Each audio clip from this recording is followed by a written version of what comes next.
වහින දවසක කට්ටියට කන්න හිතන චූටි කෑමක් හදන්න හිතුණා මට. ඉතින් මම විතරක් නෙමෙයි. අපි තව යාළුවෝ දෙන්නෙකුත් එකතු කරගෙන අපි 4 දෙනා තමයි මේ කෑම හැදුවේ. කෑමක් කිව්වට ඉතින් මේක මහා ලොකු කෑමක් නෙමෙයි. මඤ්ඤොක්කා තම්බලා හොඳ කට්ට සම්බෝලයක් වගේ කරවල බෙදලා දාලා කට්ට සම්බෝලයක් වල කට්ට සම්බෝලෙකුත් නෙමෙයි මේක. කට්ට කරවල අඟුරු යට පුච්චලා ඒක අපේ පොල් සම්බෝලයට එකතු කරලා හැබැයි මේ පොල් සම්බෝලේ හැදුවේ වෙනස්ම විදිහකට.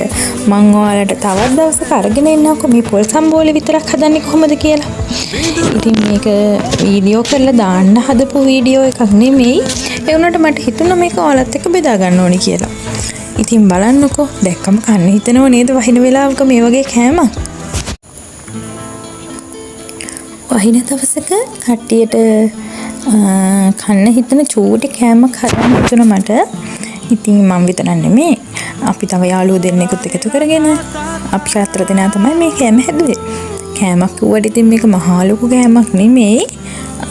මඤ්ඤොක්කා තම්බලා හොඳ කට්ට සම්බෝලයක් වගේ කරවල බෙදලා දාලා කට්ට සම්බෝලයක් වල කට්ට සම්බෝලෙකුත් නෙමෙයි මේක. කට්ට කරවල අඟුරු යට පුච්චලා ඒක අපේ පොල් සම්බෝලයට එකතු කරලා හැබැයි මේ පොල් සම්බෝලේ හැදුවේ වෙනස්ම විදිහකට.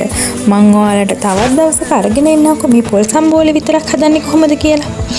ඉතින් මේක වීඩියෝ කරලා දාන්න හදපු වීඩියෝ එකක් නෙමෙයි.